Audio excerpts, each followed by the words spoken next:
महाकुंभ में अखिलेश यादव के स्नान पर बीजेपी की पहली प्रतिक्रिया, जाने क्या कहा गया। समाजवादी पार्टी के अध्यक्ष अखिलेश यादव आज प्रयागराज के महाकुंभ में स्नान करने पहुंचे।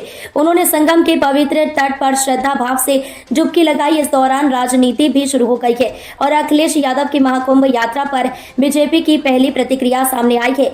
बीजेपी प्रवक्ता मनीष शुक्ला ने अखिलेश यादव के महाकुंभ स्नान पर निशाना साधते हुए कहा कि हमें उम्मीद है कि महाकुंभ में स्नान करने के बाद अखिलेश यादव और उनकी पार्टी के लोग सनातन धर्म और इसके प्रतीकों पर कीचड़ नहीं उछालेंगे।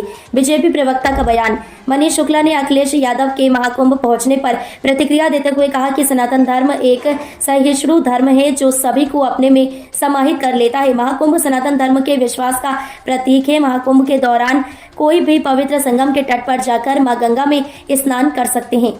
उन्होंने आगे कहा, हम यह आशा करते हैं कि अब जब अखिलेश यादव महाकुंभ में स्नान कर चुके हैं तो वह और उनकी पार्टी के लोग अब सनातन धर्म और हिंदू विश्वास के प्रतीकों का अपमान करना बंद कर देंगे।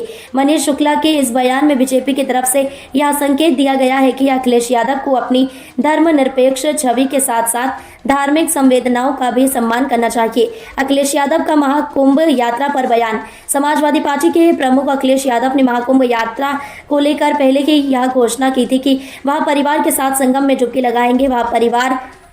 वह रविवार सुबह 11:30 बजे विमान से प्रयागराज के लिए रवाना हुए और सीधे महाकुंभ मेला क्षेत्र पहुंचे। यहां उन्होंने श्रद्धा भाव से संगम में स्नान किया। स्नान के बाद अखिलेश यादव समाजवादी पार्टी के कैंप का दौरा करेंगे और कई संतों के पंडालों का भी निरीक्षण करेंगे। इससे पहले अखिलेश यादव का महाकुंभ यात्रा 23 जनवरी को होने वाला था, लेकिन किसी कारणवश उनका कार्यक्रम स्थगित कर दिया गया था। अब उन्होंने 26 जनवरी को महाकुंभ में स्नान किया। गौरतलब है कि अखिलेश यादव ने पहली मकर संक्रांति को दिन हरिद्वार में गंगा नदी में स्नान किया था।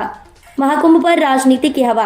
अखिलेश यादव के महाकुंभ में स्नान को लेकर राजनीति भी तेज हो गई है। यह भी कहा जा रहा है कि समाजवादी पार्टी के यह कदम हिंदू धर्म को लेकर अपनी स्थिति को स्पष्ट करने और पार्टी की छवि को सकारात्मक बनाने का प्रयास है। खासकर बीजेपी के नेताओं द्वारा यह आरोप लगाए जाते रहे हैं कि समाजवादी पार्टी ने हिंदू धर्म के प्रतीकों का अपमान किया है और ऐसे में अखिलेश यादव का महाकुंभ में स्नान करना एक राजनीतिक संदेश हो सकता है। बीजेपी की रणनीति और आलोचना। बीजेपी ने अखिलेश यादव के महाकुंभ में स्नान को लेकर पहले ही अपनी प्रतिक्रिया दी है, लेकिन इसके साथ ही पार्टी के नेताओं ने समाजवादी पार्टी पर आरोप भी लगाए हैं कि वह धार्मिक मुद्दों पर राजनीति करती है। अखिलेश यादव का महाकुंभ में स्नान एक धार्मिक और राजनीतिक घटना के रूप में उभरा है। बीजेपी की आलोचना के बावजूद समाजवादी पार्टी ने इसे एक धार्मिक कृत्य के रूप में लिया है और अखिलेश यादव का महाकुंभ यात्रा राजनीतिक संवाद में नया मोड़ दे सकता है।